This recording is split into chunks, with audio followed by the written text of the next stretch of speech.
Lula. Tayong mga Pilipino, karamihan sa atin, kapag nakakita ng lula, sasabihin natin na wala na silang lakas, wala na silang ibubuga dahil mahina na sila. Pero nagkakamali tayo mga kabuka. Dahil sa video na to, papatunayan ko sa inyo na hindi lahat ng lula ang mahina. Dahil itong video na to mga kabuka, ipapakita ko sa inyo yung lula na ginagawa pa rin yung panglarong pangbata. Ayun mga kabuka, yung lula natin, hindi natin maliitin. Dahil hindi natin alam yung kakayanan nila. Kahit matanda na sila, pero kaya pa rin nila yung ginagawa natin na mga bata. Itong video na to mga kabuka, ipapakita ko sa inyo yung amazing lulas natin.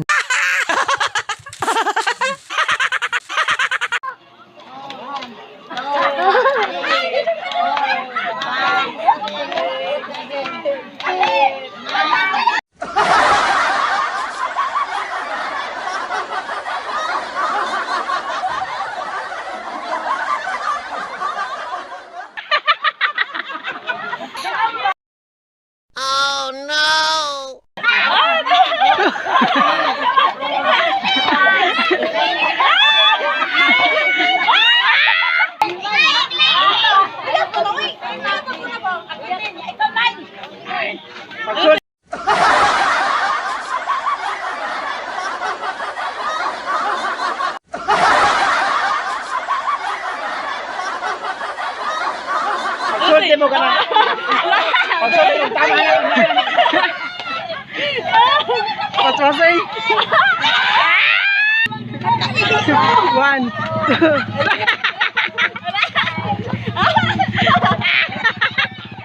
Tawas! Tawas! No, no, no.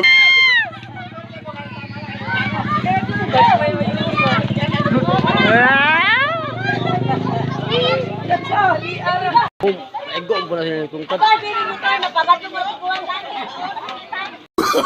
No, no, no, no.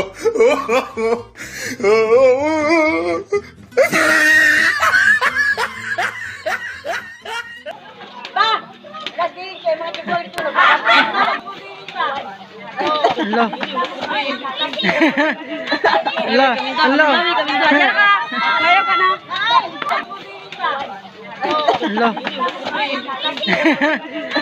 Hello. Hello. Ngayon ka na. No, no, no, no.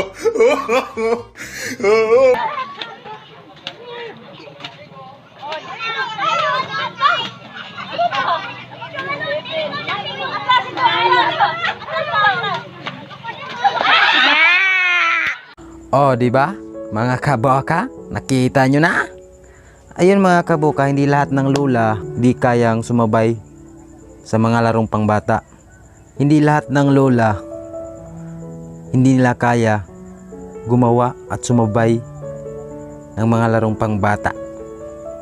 Di ba? Nakita nyo na kung gaano kagaling yung lulas natin. Ayun mga kabuka, hanggang dito lang yung video ko. Thank you so much for watching.